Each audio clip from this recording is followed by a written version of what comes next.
On this episode of Travelogue, we're heading out to the beach, and in particular to Qingdao's beautiful coast. We'll be enjoying the fantastic architecture that the city has to offer at St Michael's Cathedral, as well as diving right into some aquatic fun at the Qingdao underwater world. We'll be witnessing a white wedding at the city's Protestant church before packing our suntan lotion and making our way to Huangdao for some sea, surf and sand shenanigans. So get your sunglasses ready and enjoy Qingdao.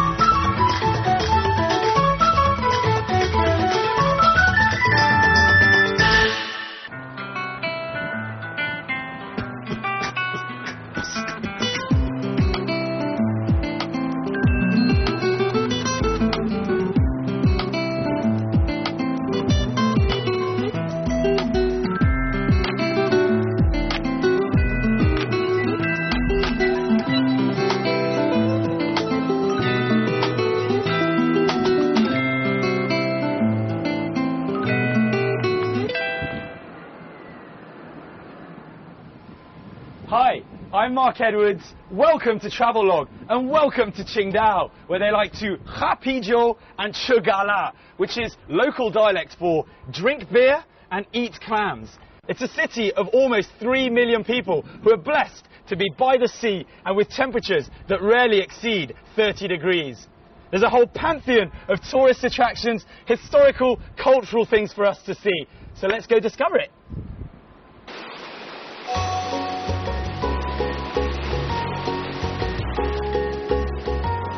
Well, it's a lovely Sunday morning and the perfect time to go and check out morning services at the Protestant church in Qingdao.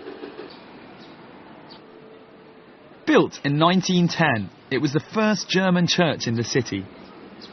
The Jidu Jiaotang, as it's known in Chinese, is one of Qingdao's quieter and more interesting sites. Although recently renovated, this church still retains most of its original style and charm. But what's even more impressive, as you'll find out if you make it in time for the service, is the sheer volume of people in attendance.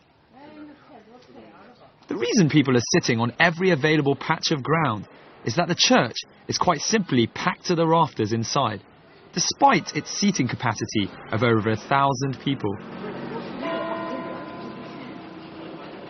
The Jidu Jiaotang is an elegant structure featuring a red tiled roof and a clock tower, complete with a clock that still keeps the time. As timepieces were rare in China in the old days, the local residents relied on this clock to check the time, which explains the popular name for the church, the Clock Tower. Anyway, don't worry if you can't make it inside, as there are speakers on the outside, so everyone can enjoy the service. My home is London, and basically I'm now living in Qingdao. You're living My home now is Qingdao. Your home is, you're now living in Qingdao, yeah. And you're fully Dutch, or? No, half Dutch, half Welsh. Half Welsh, like me. I understand your father is Welsh. Yeah. And speaks Welsh. Yeah. In which case I have something to say for your father. What is that? 15 pop size. Which means? You don't want to know. Okay. That's it. How long have you been attending the service here at the church for? Since I come here 3 years ago. 3 years every ago. Week. And is it always this packed? No, it's usually more busy. I can't believe that. Really? Yeah. Usually you have to come at least 20 minutes before, otherwise you will not get a seat. Really? Yeah. That's incredible. I couldn't believe there were people actually sat outside listening to the service. At Christmas time you have to come 2 hours before, and there'll be 400 or 500 outside. Wow. Yeah. The beautiful thing is they're building a new church, which is going to be 10 times the size of this. To accommodate all the people? Yes, and that still is not enough. Wow, and you mentioned that they were bringing in, there's going to be a new organ here as well. Yeah, there's the original organ, which was unfortunately destroyed, and it's cost 4 million to bring it, and it's going to be built in Germany, and it's an exact replica, and it's going to come back to this church. And it's going to be beautiful to hear organ music in the church again. Incredible.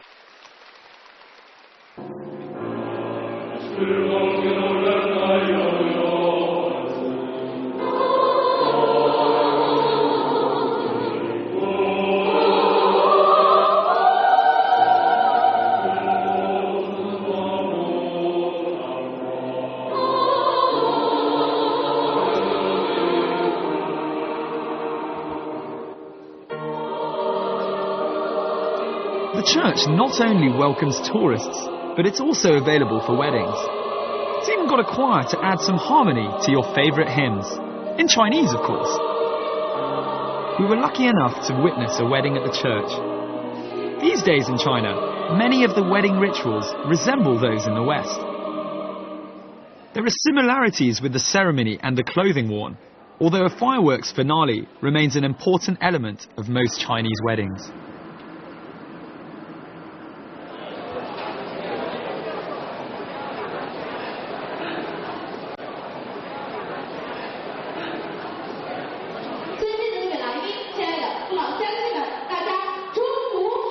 While there may not be any fireworks displayed today, there's still most definitely a show. On the old Pichai Yuan, you'll be able to come for a cup of tea, some nibbles or a full-on meal, whilst the performance takes place in front of you.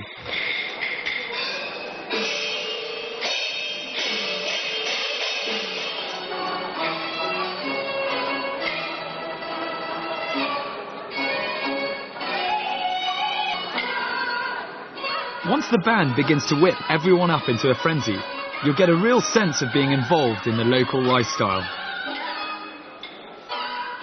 These shows take place throughout the weekend, giving you that authentic taste of Chinese opera. For those who really appreciate this uniquely Chinese form of musical theatre, it's all about the expressions on the actors' faces, combined with the music illustrating the story. Along with the Greek tragic comedy and Indian Sanskrit opera, Chinese opera is one of the oldest dramatic art forms in the world. It can trace its roots back around 1400 years to when the first opera troupe was formed by the Tang Dynasty Emperor Taizong. Many of the stories played out are timeless, which is why you'll find so many of the older generations tapping or singing along. Don't worry if you don't understand what's going on though. Most of the locals get their knowledge from watching these performances over and over again. Just in case you need a few pointers, however, try and identify the characters by the colour of the paint on their faces. Red stands for loyalty and general goodness. Black stands for wisdom and bravery. Gold and silver represent the supernatural. Yellow and white represent cunning and treachery, and green and blue a rebellious streak, pride, cruelty, or a lack of self-control. Finally, the proportion of the face covered in the particular colour indicates the degree to which they embody that characteristic. But if nothing else, just enjoy the energy on and around the stage.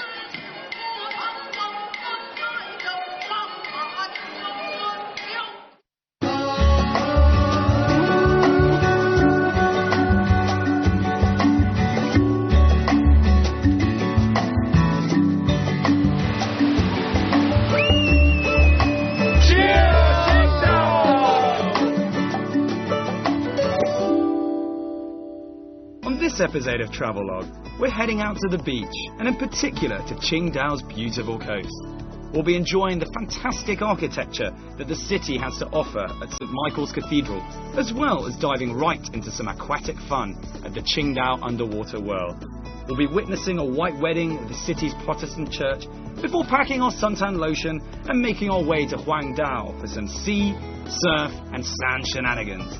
So get your sunglasses ready and enjoy Qingdao.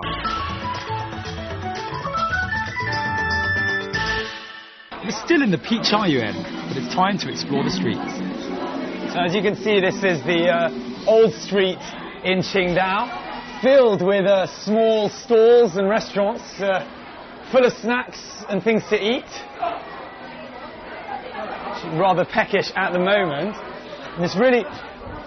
Obviously, I'm not sure it could translate across in the camera, but the smells coming out are delicious. And you go past a different restaurant and there seems to be a different smell coming from each one. Really fragrant. In all honesty, that's made me absolutely starving. I'm just smelling all of that stuff. I think we want to go and grab some food pretty soon. Oh, here. This is quite interesting. This essentially is the name of all the restaurants on the street, and the government will put in whether they find the restaurants great or just satisfactory. Good thing there doesn't seem to be any unhappy faces, so I'm pretty sure it's just great food, good food and great food as well. Back in Roman times, there was a famous saying that all roads lead to Rome. Well, you wouldn't be far wrong if you changed the moniker in China to all roads lead to food.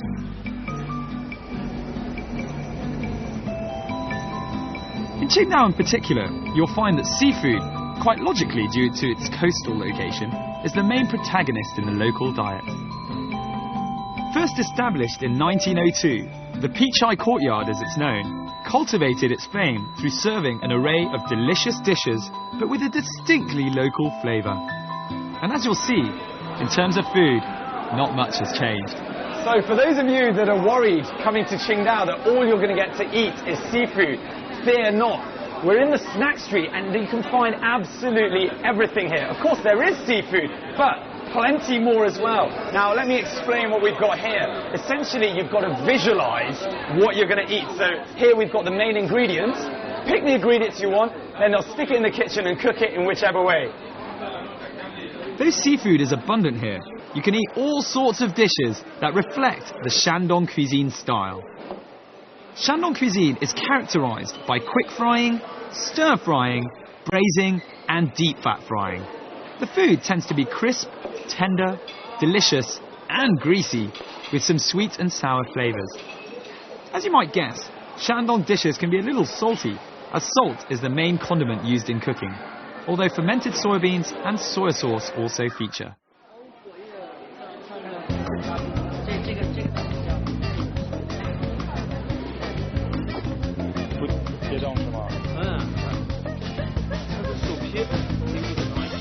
Though it primarily attracts tourists and locals with its mouth-watering food, it has also developed into an entertainment area.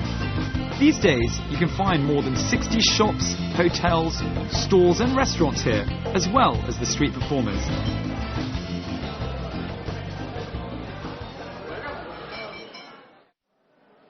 But this isn't just a gastronomic haven.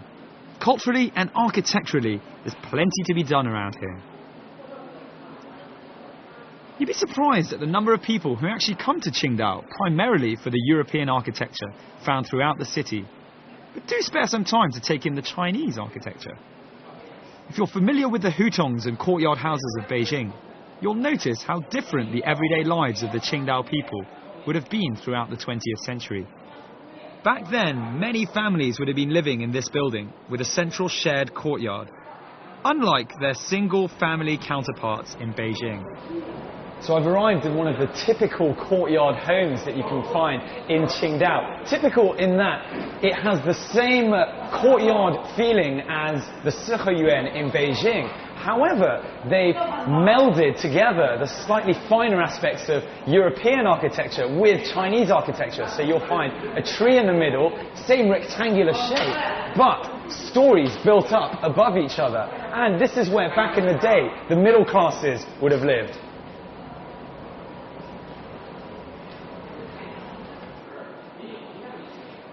If you try and do Qingdao architecture in a day, you'll find that your head will in all likelihood be in a spin by the end.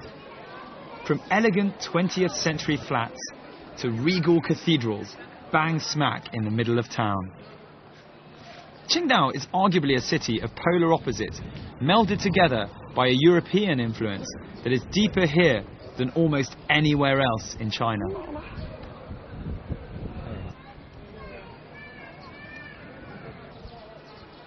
So, we've taken a rather elongated detour and headed to a tiny little village in Bavaria, in Germany. Or at least, that's what it would seem like. We've got all the cobblestones behind, we've got the architecture which can resemble any European village, and St. Michael's Catholic Church behind me, which was built in 1934. We are, of course, still in Qingdao, in the old German part of town, but church is fantastic, and if you look up, the two spires can be seen from all over the city.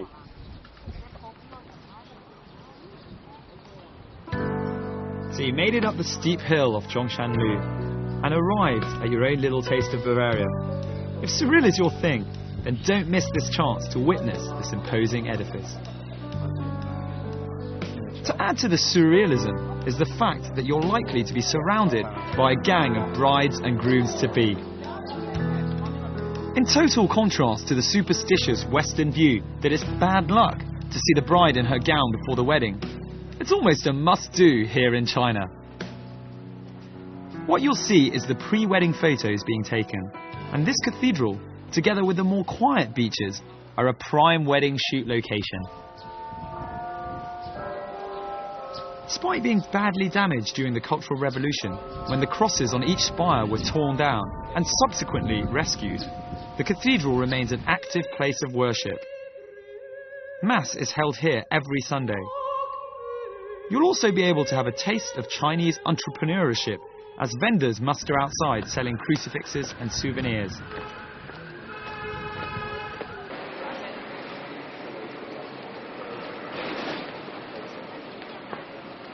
The weather in Qingdao is particularly pleasant for much of the year, thanks to the influence of its coastal setting next to the Yellow Sea. Its summer climate is warm and the winters are relatively mild, especially when compared to the more northerly cities in China. July and August tend to be the hottest months in Qingdao, though there's always the possibility of heavy showers coming down, as this time of the year is the monsoon period. It may interrupt your efforts to get that perfect tan, but on the top side, the city is quickly enshrouded in a very atmospheric mist.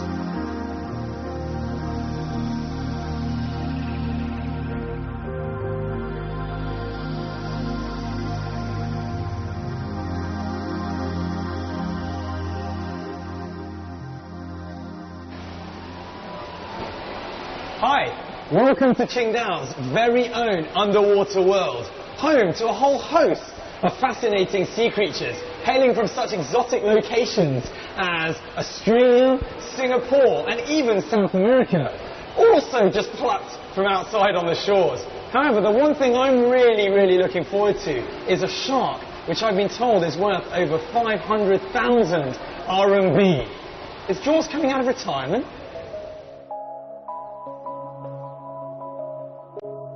No need to worry about the weather in this next place. Opened over 50 years ago, the Qingdao Underwater World consists of 4 main areas on both sides of the Leiyang Road, connected by an underground passage.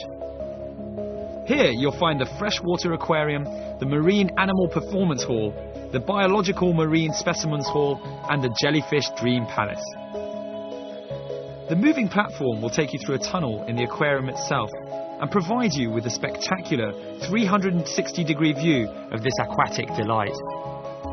It's an all-in-one experience with live shows, near-perfect recreations of natural habitats, a museum, and a room full of all sorts of jellyfish. Can't think of anything else you could ask for. In the Marine Museum, you'll be able to ogle at almost 2,000 specimens of aquatic organisms.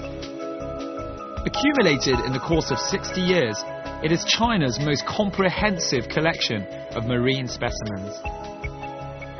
Take your time with the Chinese sturgeon and giant salamander, amongst other things.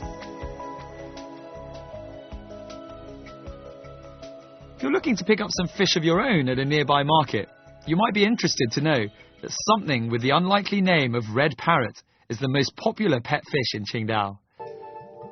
It's also the most readily available, especially before Chinese New Year, when Chinese people often buy aquariums for good luck.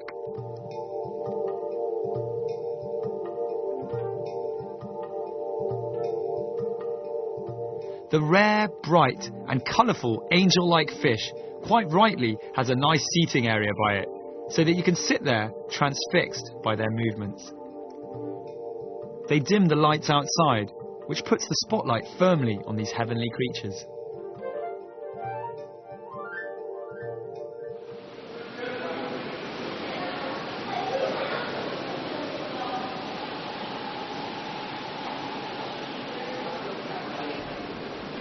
So the underwater world was opened in 2003, and at the time, this was the largest tower of its kind in the whole world. Of course, as things are, it no longer is, but it's still in the top 5. When I say of its kind, I mean it's the world's largest single acrylic cylinder show tower. And just so we're not accused of withholding any more vital information, if you're a keen diver or simply want to give it a go, then Qingdao Underwater World is as good as any place to start. They'll give you a quick crash course in breathing techniques, and before you know it, you'll be wetsuited up, diving in and swimming amongst the sharks. But don't worry if you're a beginner or simply can't stop playing that song from Jaws in your head. A dedicated professional would accompany you the whole way if you need it.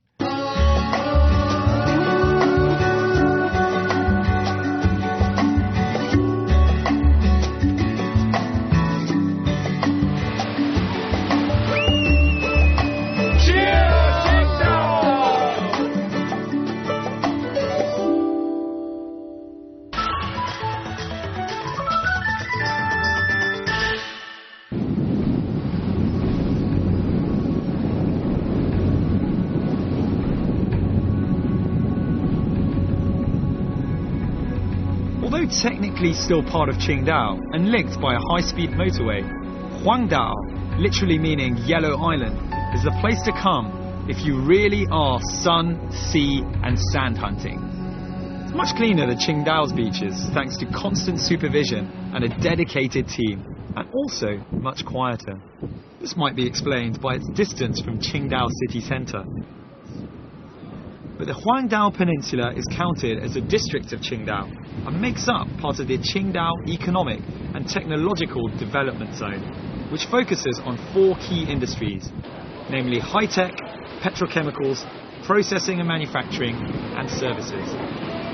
Qingdao behind us, and we're on our way to Huangdao, which is the Yellow Island. It takes about 40 minutes. We've taken the slower boat. We're in no rush really, and there's the quicker boat over there. 20 minutes it will take, so have a quick look at that one.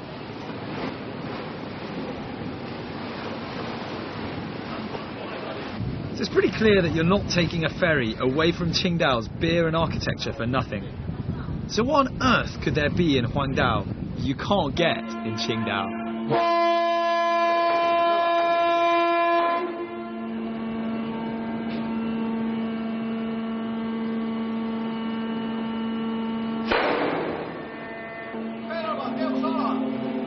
The answer to that question is pretty simple. A higher quality of beach and a more developed tourism-centric approach to beaches.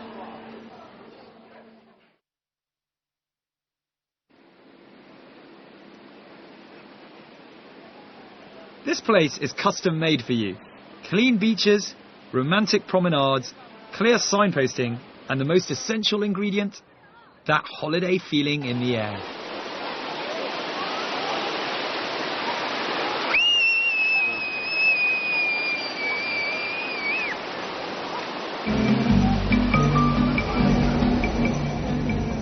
Being Huangdao's largest beach, the Golden Sand Beach offers travellers and beachcombers a golden sandy playground as far as the eye can see. Whatever your activity of choice by the sea, this is the perfect place. Tents and tables are available for rent by the hour, and there are dozens of kiosks with food, drinks, beach gear and souvenirs lining the seashore. I definitely recommend taking a day out of your busy schedule to visit Huangdao and its clean, quiet beaches. On days like this, it's a perfect idea to come to Huangdao. It's very famous for its beach, but in particular for the sand on the beach, which is very, very thin and gold-coloured. In my experience, it's quite rare to find a quiet beach whose quality of sand is so high. But even if this isn't up to scratch for you, then you should head to the Silver Beach. It's located on the southern part of Huangdao's rustic coastline, just a few kilometres south of the Golden Sand Beach. There you'll discover a stretch of undeveloped sand offering a getaway from the crowds, where you can while away the afternoon with friends or family. Alright, let's go motorboating.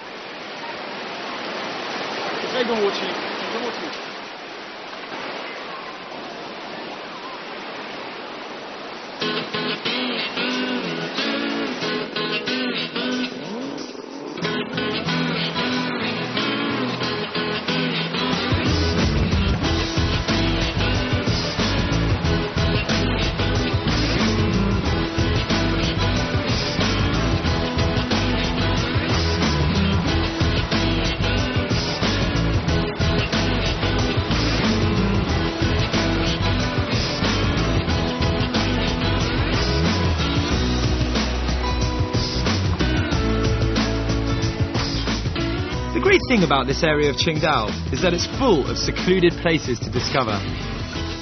Say you've taken a beach night under the stars, there's also many other places that are relaxing and quiet to study or just read a book. And you'll quickly notice that clean and newly developed places with very few people rarely remain that way for long. So enjoy them whilst you can.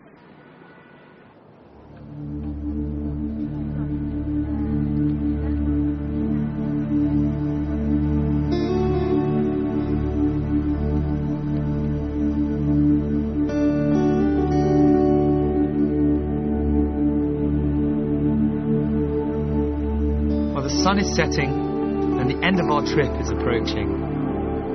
Qingdao is as much about beer as it is a vestige of times gone by. There's European architecture, a thriving industry. It's an Olympic city with seafood galore, it's culturally inspiring, and many other things besides. Who would have thought that an inconspicuous little fishing village would end up bringing so much to so many? We should all raise a glass to that. Cheers, Qingdao!